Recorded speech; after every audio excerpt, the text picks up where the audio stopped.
ಅಟಟ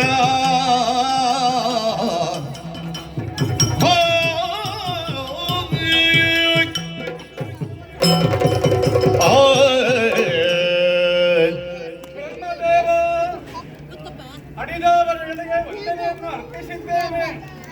ಮಹಾವಿಷ್ಣು ನಮಸ್ಕರಿಸಿದ್ದೇನೆ.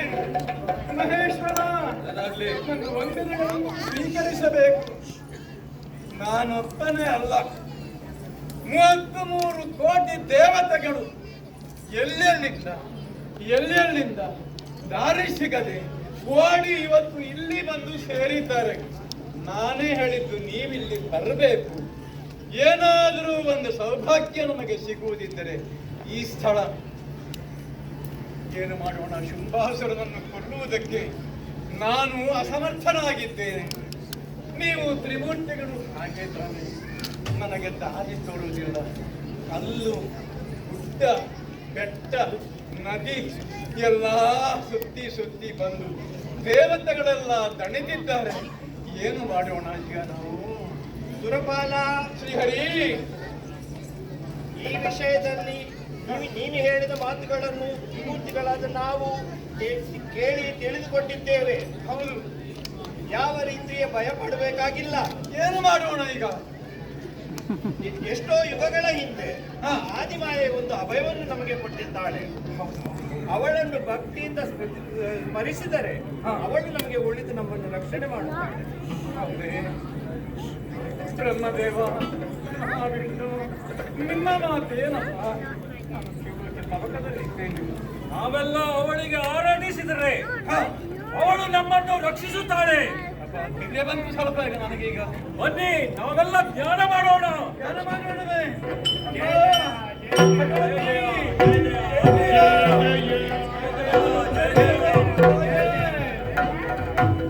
ಜಯ ಜಯ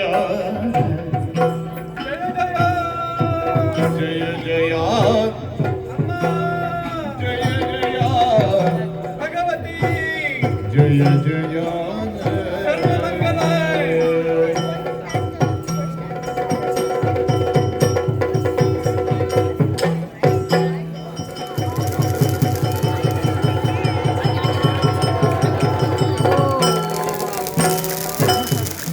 ದೇವಿ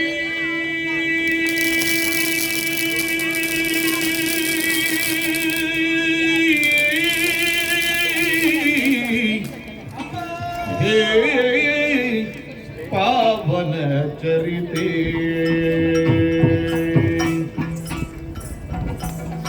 ನೀನೇ ಕಾವುದು ಕರುಣದಿ ನಮ್ಮನು ಮಾತೆ ಪಾವನ ಚರಿತೆ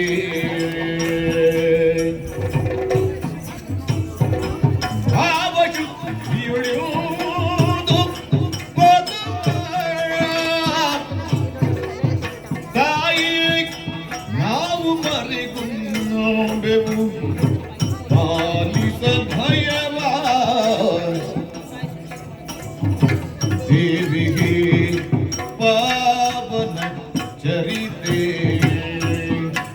ಅಮ್ಮ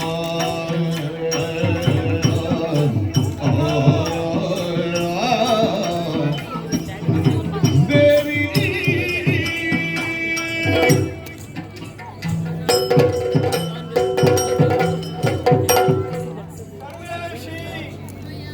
ಸರ್ವಸ್ವರೂಪೆ, ಸರ್ವಶಕ್ತಿ ಸಮನ್ವಿತೆ. ಭಯದಿಂದ ನಾವು ಭೀತರಾಗಿದ್ದೇವೆ. ನಮ್ಮನ್ನೆಲ್ಲ ಉತ್ತರಿಸಬೇಕು. ನಾವು ಬರುತ್ತಿದ್ದೇವಮ್ಮ. ಮುದಿಮುದೆತೆಗೆ ಶೋಕದಲ್ಲಿ ಮುದಿಮುದೆತೆಗೆ ಶೋಕದಲ್ಲಿ ಪುರದಲ್ಲಿ ಎತ್ತರ ಕಷ್ಟ ಮುದಗಿತು ಅದರ ವೇದನಲೆತ್ತದೈ ನೆನೆದ ಕರರಯೋ. ಅಮರೇಂದ್ರ ತ್ರಿಮೂರ್ತಿಗಳನ್ನು ಕೂಡಿಕೊಂಡು ನೇರವಾಗಿ ಹಿರಿಗಿರಿಗೆ ಬಂದು ಹಾರಾಕಾರವಾಗಿ ಕಣ್ಣೀರು ಸುರಿಸುತ್ತಾರೆ. ಧ್ಯಾನಿಸುತ್ತಾ ಇದ್ದೀಯ. ಹೌದಮ್ಮ. ನಿನ್ನ ಭಕ್ತಿಗೆ ಒಲಿದು ಬಂದವಳು ನಾನು. ಮಗನೇ, ಈ ಹಿಂದೆ ನಿಮಗೆ ಕಷ್ಟವನ್ನು ಕೊಡುತ್ತಿದ್ದ ಮಹಿಷನನ್ನು ವಧಿಸಿ ಹಾ. ನಾಲ್ಕು